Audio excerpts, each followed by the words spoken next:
Bismillah, alhamdulillah, salatu salam, rasulullah sallallahu alayhi wa sallam. Assalamu alaikum wa rahmatullahi wa barakatuh. My name is Tariq Khalid. I'd like to welcome to our program here at Sharjah Media Corporation, doing good, and we hope by Allah's mercy and grace that everyone who sees this program is inclined towards improving their life in a good way and influencing those whom they can influence in a positive fashion.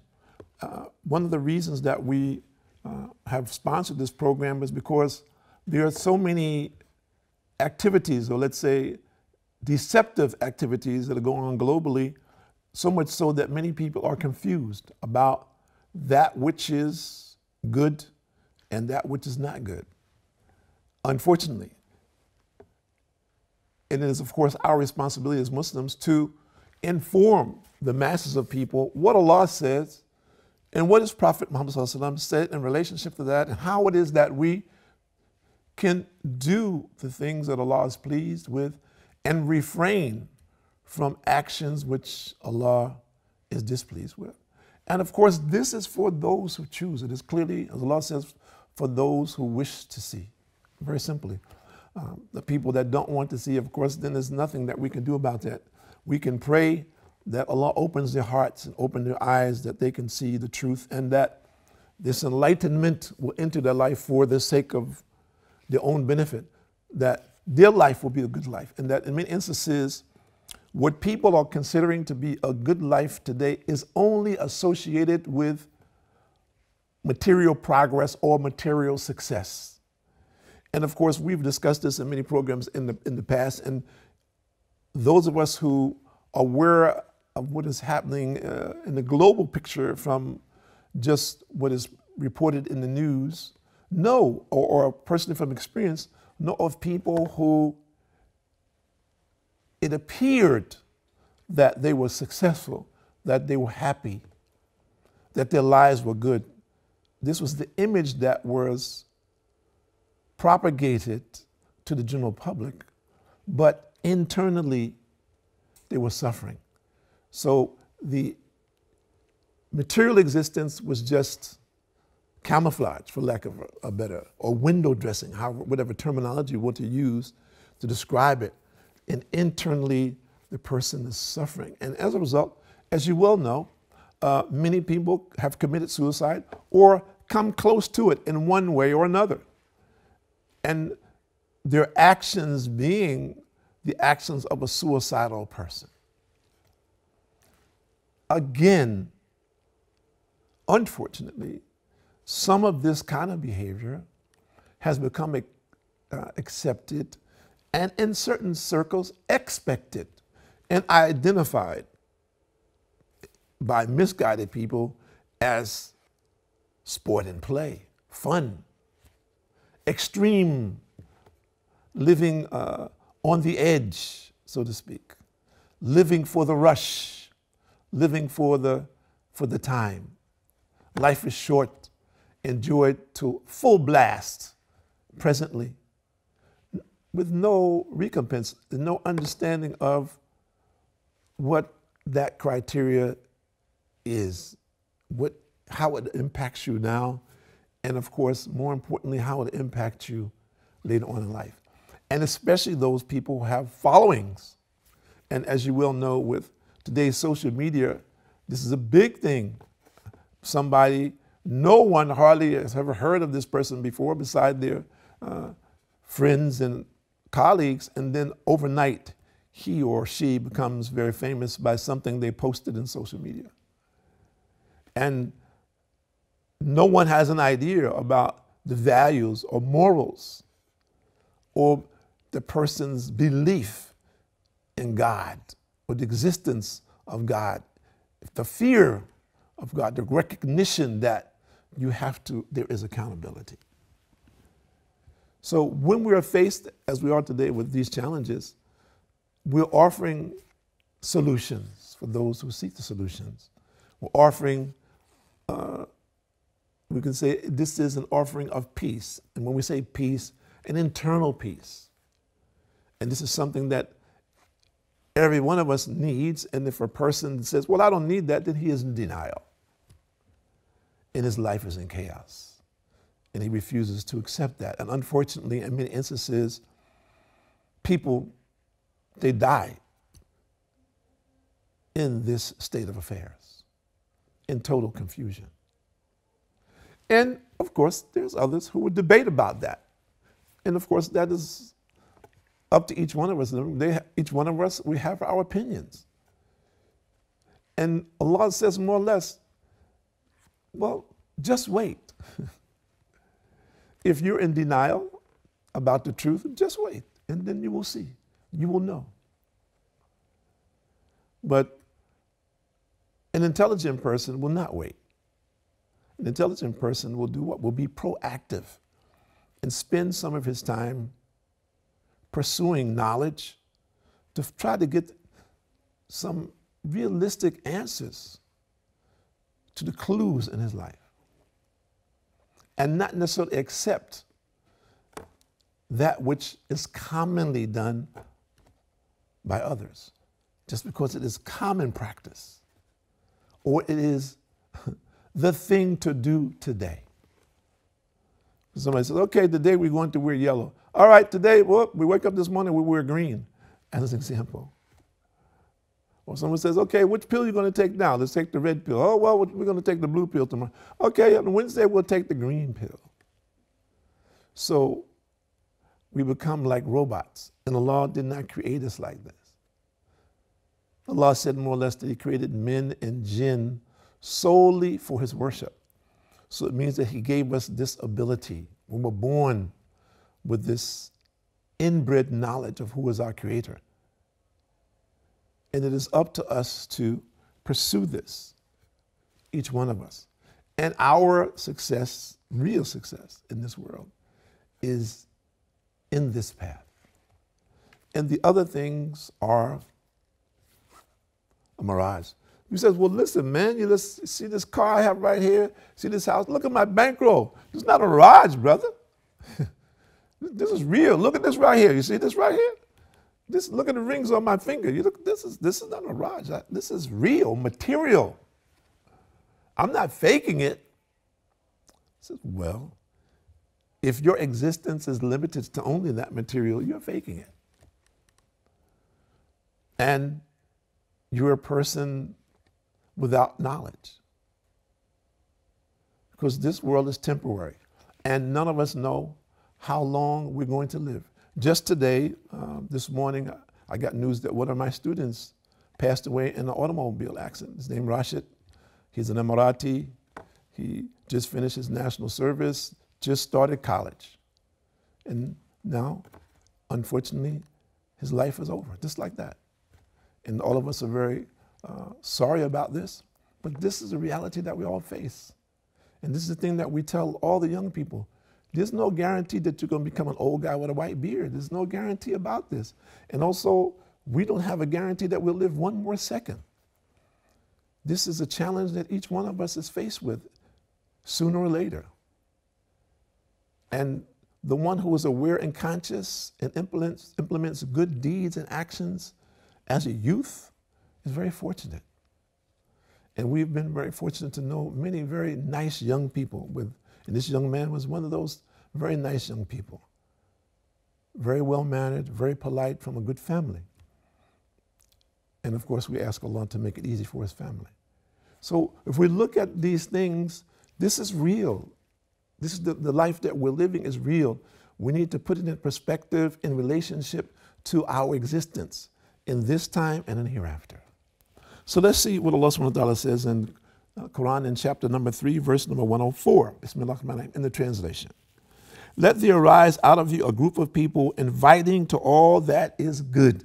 And what is good, Allah is talking about Islam, as he is always talking about, enjoining the good, forbidding the evil, obeying the commandments of Allah subhanahu wa ta'ala in the way that he prescribed for us to obey it, not the way that we want to do it. Enjoining ma'ruf, which is Islamic monotheism, and all of that Islam orders one to do. And forbidding al-munkar, this is polytheism and disbelief, and all that Islam forbids. And it is they who are the successful. And this is what Allah is saying. and they are those who are successful. So Allah has identified the invitation to the belief in Him and worshiping Him in the way that He has ordained for us to worship Him, not the way that I want to do. We have numerous people today globally who are doing their own thing and say they're calling people to God. And we got people themselves calling themselves God, as an example, and every other kind of thing that you can possibly imagine. And they're basically calling the people to serve them. And people are being confused with their desire to do something positive in their lives, and because someone in a way positively impacted their life, that they follow this influence where they are being misled. And there are millions of people today being misled in this fashion. So it has been clarified here from Allah. Who are those who are successful? Now I ask you to ask yourself, where do you fit? How do you identify success?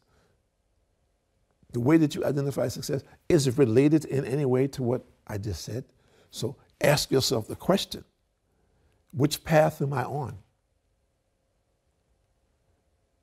Sure, you can say, well, I'm not a Muslim. I said, okay, fine, you're not a Muslim. But we just told you what path Allah is going to accept. So where are you? You need to look and see where you are. Someone says, well, listen, brother, I'm a Christian, or I'm a Jew, or I'm a Hindu, or I'm a Buddhist. I said, very good, okay.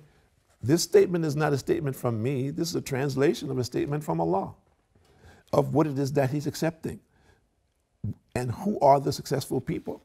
So look at your life and orientate yourself based on this. And this is a challenge. And I challenge anyone who's out there who says, well, I'm following another path. I says, well, fine. Follow that path and see where it leads you. But be aware and conscious of the path that we're talking about. Don't turn a blind eye.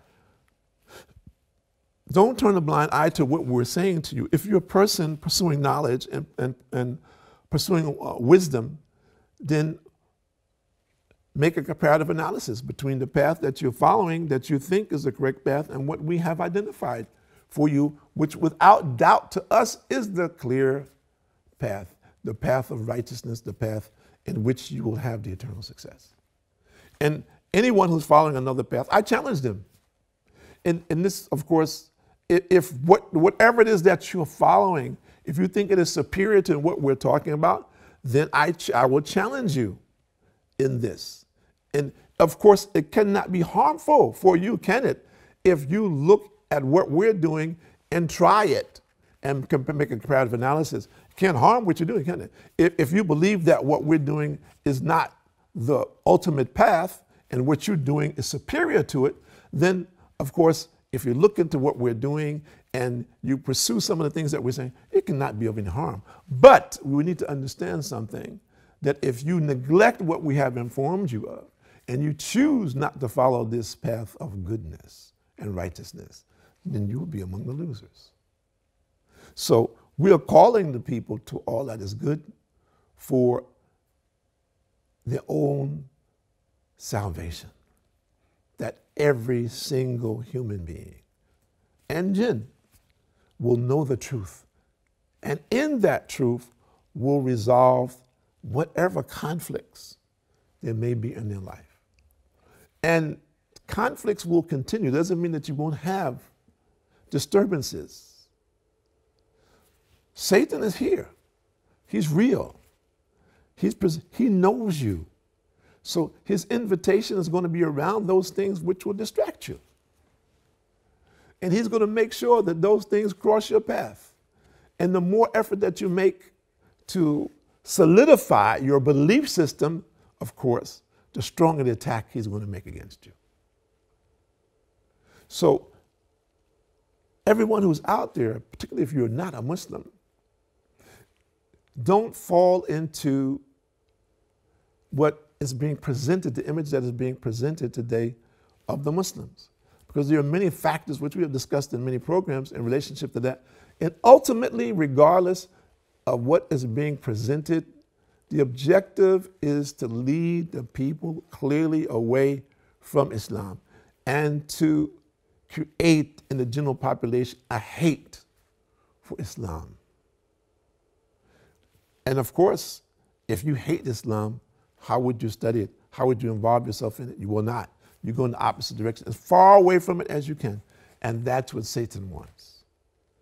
For you not to take a second look, not to listen to anything, to reject anything that is being said to you or any action, or not pay attention to anything that is happening in your life. And surely not equating this to Allah. That whatever it is that you're following, whatever it is that you're doing in your life, that you use this as a criteria and you become satisfied with this regardless of what happens to you or happens in your life. And of course, Satan wants you to die in this condition.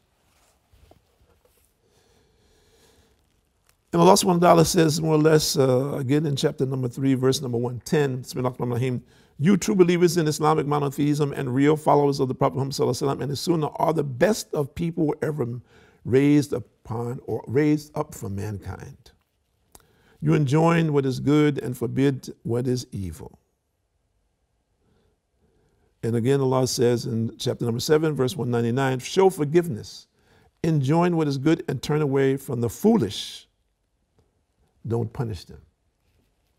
And again in chapter number 9, verse number 71, Allah says, the believers, men and women, are helpers or supporters, friends or protectors of one another. They enjoin on the people Islamic monotheism, and Islam orders one to do, and what Allah forbids them from doing. This is polytheism and disbelief. And in chapter number 5, verse number 78 and 79, Allah says, Bismillahirrahmanirrahim, those among the children of Israel who disbelieved were cursed by the tongue of David, and the tongue of Isa, Jesus, the son of Mary. That was because they disobeyed Allah and the messengers and were ever transgressing beyond bounds. They used not to forbid one another from wrongdoing and evil doing, which they committed. Vile indeed was that which they used to do. So for the Christians and the Jews, if you're aware and conscious of what the people did historically, do not be among those people today. And Hindus and Buddhists who are out there, clearly, if you're worshiping something other than Allah, which you are, that come full circle back to the belief and the worship of the one and only God for the sake of your own soul and your eternal salvation.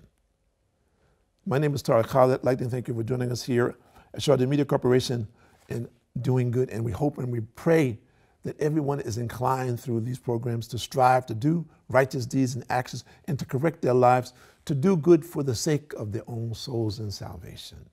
Assalamu alaikum wa rahmatullahi wa barakatuh.